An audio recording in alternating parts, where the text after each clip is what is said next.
అండపిండ బ్రహ్మాండాలను దద్దరిల్లేలా చండ ప్రచండంగా అఖండ తాండవం వాడుతున్న ఈ చిత్ర బృందానికి ముందుగా అభినందనలు తెలియజేస్తాను.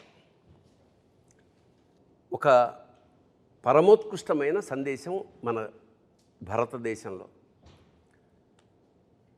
అది ఒక జీవిక. దాన్ని బేస్ చేసుకుని కొన్ని సంవత్సరాల పాటు, కొన్ని యుగాల పాటు అదేమిటంటే అహింస పరమో ధర్మ. కాకపోతే మన దురదృష్టం ఏమిటంటే అహింసా పరమో ధర్మ అన్న వాక్యాన్ని పట్టుకుని జాతి యావత్తు నిర్వీర్యం అయిపోయింది. దాన్ని ఉత్తేజితం చేయాలంటే దాని రెండో లైన్ కూడా ఉంది. అహింసా పరమో ధర్మ అంటే అహింసని మించిన ధర్మం లేదు, అంతవరకు అందరికీ తెలుసు. కానీ ధర్మానికి సంకటం వచ్చి ధర్మం నాశనం అయిపోతున్నాడు. అప్పుడేం చేయాలి? ధర్మహింస తదైవచ. ధర్మాన్ని కాపాడడానికి మన వాళ్ళు శిరచ్ఛేదం స్వచ్ఛందంగా చేసిన మహానుభావులు ఉన్నారు.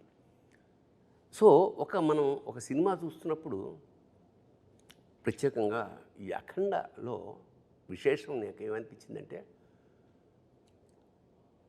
దివాణి అంటే రెండు కలిసి, ఒక దేశము ఆధ్యాత్మికత, దేవుడు దేశము పెనవేసుకుని ఒక ఉత్కృష్టమైన సందేశాన్ని ప్రపంచానికి అందించారు. అది నాకు చాలా గొప్ప. ఎందుకంటే ప్రతి సినిమా చేసినందుకు చివరికి అన్యాయం నశిస్తుంది, ధర్మం జయిస్తుంది అని చిన్న క్లైమాక్స్ ఫైట్తో, అది కాదు, ఆశాంతం ప్రతి క్షణం ఎక్కడ అంటే నిద్రపోతున్న ఒక జాతిని, జోలపాడే జాతి స్థాయి నుంచి డంకా కొట్టి మేల్కొల్పాలి. ఎలా అంటే సర్వనాడులు ఒక్కసారి ఉత్తేజితం అయిపోయి అంటే నాకు నేను చూస్తున్నప్పుడు సినిమా కంటిన్యూస్గా, అంటే అద్భుతాల పరంపర, అలా సినిమా చివరి వరకు అలా చూస్తూ ఉన్నాం. ది రీజన్ ఈజ్, చాలామంది అన్నారు ఇందులో మానవాతీతుడే, మానవాతీతుడు కాబట్టి అలా చేయగలిగాడు, సామాన్యుడు చేయలేడు. ఇది మానవాతీత శక్తి. ఇంకోటి, ఎప్పుడు మానవాతీత శక్తి ఎవరి కోసం చేస్తున్నారు? మునులు ఋషులు ఎక్కడో తపస్సు చేసిన ఎవరి కోసం చేస్తున్నారు? వీళ్ళ కోసం చేస్తున్నారు. అందరిలాగా సంసారాలు బాగా సజావుగా సాగాలంటే, అంటే దేశం సుభిక్షంగా క్షేమంగా ఉండాలంటే బార్డర్ మీద సైనికులు ఎంత ఉంటారో ఇంటర్నల్గా అంతరాత్మలో ఇలా మన కోసం తాపత్రయపడే మునులు, యోగులు, అలాంటి వాళ్ళే. ఇందులో బాలయ్య వేసిన ఆ వేషం ఏదైతే ఉందో అది ధర్మరక్షణకు ఒక అద్భుతమైన సింబల్.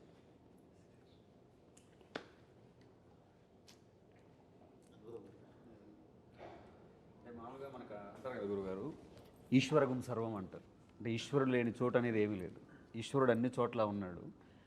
జనరల్గా ఏంటంటే మనకి పురాణం ప్రకారం కూడా ఈశ్వరుడికి లయకారుడు అని పేరు. లయకారుడు అంటే ఆయన సంహరించేవాడు కాదు, ఉపసంహరించేవాడు. ఆయన నుంచే పుట్టి ఆయనలో కలుస్తాం మనం. అలాంటి స్వీకరించే ఈశ్వరుడు సమాజాన్ని సంస్కరించడానికి బయలుదేరితే ఏంటనేది మన అఖండ కథ. అసలు అది అద్భుతంగా కుదిరింది. అంటే ఈ సమకాలీన జీవితంలో మన ఈ కరోనా లాంటి, అంటే మనం పుట్టాక, నాకు తెలిసి అంతకుముందు ఎప్పుడో చదివాం, కానీ కరోనా పుట్టిన తర్వాత 2 ఏళ్ల పాటు నిశ్చలం, స్తబ్దం, స్థాణు అయిపోయింది. ఇంతటి సైలెన్స్, అంటే స్థాణు అంటే స్థాణో రుద్ర ఉమాపతి అని, శివుడికి స్థాణు అనే పేరు కూడా ఉంది. అచంచల నిరంతర చైతన్యం అని కూడా ఉంది. అంటే అన్నీ తనలోనే ఉండే అలాంటి ఈ సబ్జెక్ట్ ఆరంభం ఒక సామాన్యంగా ఒక దేశాన్ని నాశనం చేయడానికి. అంటే దీనికి మీరు తీసుకున్న రిఫరెన్స్ ఏమిటో నాకు తెలియదు. సంస్కృతం పట్ల ఇష్టం కన్నా కూడా రీసెర్చ్, అంటే నిన్ను నాశనం చేయాలంటే చాలామంది సర్ఫేషియల్గా కుదరదు. సర్ఫేషియల్గా ఏదో తెలుసుకుని స్టడీ చేయాలి. నీ వేదాలు ఏమిటి, నీ శాస్త్రాలు ఏమిటి అన్నీ స్టడీ చేసి సంస్కృతాన్ని ఆపోసన పట్టి వేదాన్ని ట్రాన్స్లేట్ చేసి ఆ మూలాల్ని తెలుసుకుని ఆ తర్వాత విధ్వంసం మొదలెట్టారు.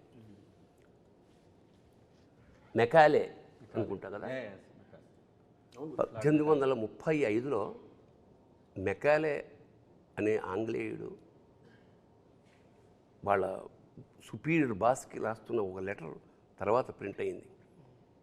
I have travelled the length and breadth of India and I have not seen a single beggar or a thief. అంటే ఎప్పుడు ఇది 1835లో నేను యావత్ భారతదేశాన్ని ఆమూలాగ్రం సమగ్రంగా పరిశీలించినప్పుడు ఒక బిచ్చగాడు కానీ ఒక దొంగ కానీ నాకు కనపడలేదు ఈ దేశంలో. ఇలాంటి దేశాన్ని మనం హస్తగతం చేసుకోవాలంటే we have to break the very back bone is their culture. వాళ్ళ సంస్కృతిని నడుము విరగొట్టగలిగితే మనకి పాదాక్రాంతం అయిపోతుందన్న ఒక్క పాయింట్. 1835 నుంచి వాళ్ళు ఎంతయ్యా, దాదాపు 250 ఏళ్లలో మన భాష అంటే మనకి పెద్ద నామోషి, తెలుగు మాట్లాడడం నామోషి, మన కల్చర్ అంటే మనకు నామోషి. మనం బొట్టు పెట్టుకోవాలంటే 32 సార్లు ఆలోచన ఏమన్నా అనుకుంటారేమో. సో అలాంటి ఒక విచిత్రమైన వికృతమైన స్థితి నుంచి మళ్ళా ఒకసారి ఒక చారిత్రాత్మక విషయాన్ని డంకా మీద దెబ్బకొట్టి చెప్పింది అఖండ.